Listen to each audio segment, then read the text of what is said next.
3 days had passed since the professor's arrival. They had altered the quiet rhythm of the old merchant's house, though for Felicitas those days had gone by in unexpected calm. He had not spoken to her again.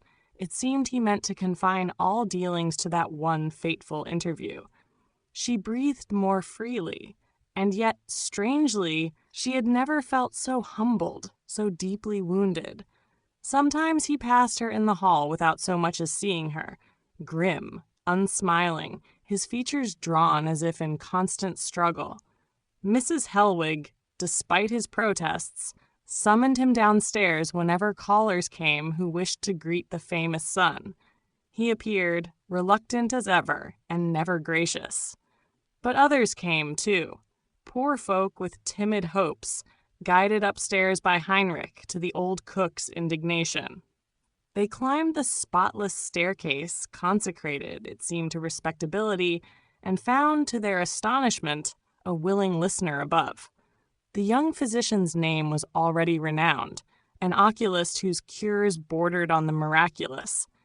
Mrs. Hellwig had assigned Felicitas to dust and tidy his room. It had changed utterly, once comfortable, now austere as a monk's cell. The gaudy curtains were gone. The lurid battle scenes replaced by a single engraving of a mother sheltering her child beneath a fur-lined cloak. Cushions, rugs, porcelain ornaments, all vanished. In their place stood regimented shelves, plain, sober volumes, gray for Latin, brown for German, black for Greek. So he arranges souls as he arranges his books, she thought bitterly. And heaven help the one that dares stray from its proper color.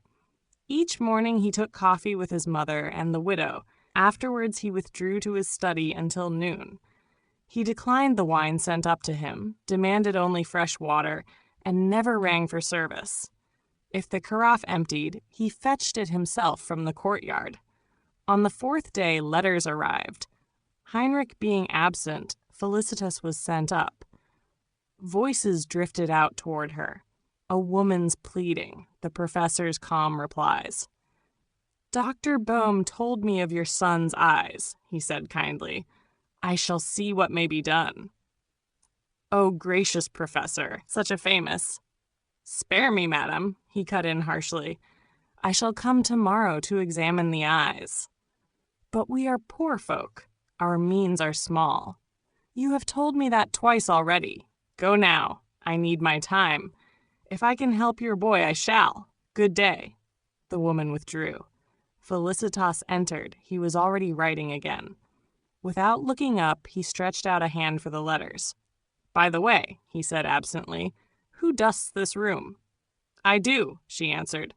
"Then I must ask you not to touch my desk.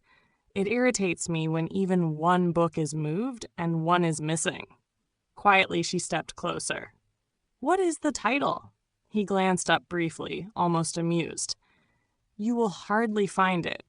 It is French, Cruveilhier, Anatomie du Système Nerveux." She drew it from among the others. "Here it is. It was where you left it. I never touch the books." He turned sharply, studying her face. "You understand French?" she started. She had betrayed herself. "I was taught," she said quietly. "Ah, yes, until your 9th year. So something remains," he murmured. "That," he went on, "is precisely where the plan of education failed. You were given too much, and because we thought otherwise, you now regard us as your tormentors. Do you not?" Her lips whitened. "I have every reason." His brows contracted, then eased again.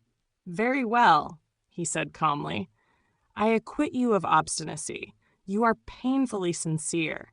And as for your opinion of us, we shall survive it." He bent again over his letter. She turned to go. Sunlight fell across her figure, striking warm bronze from her hair. He looked up just long enough to see her framed in golden light, slim, graceful, almost unearthly.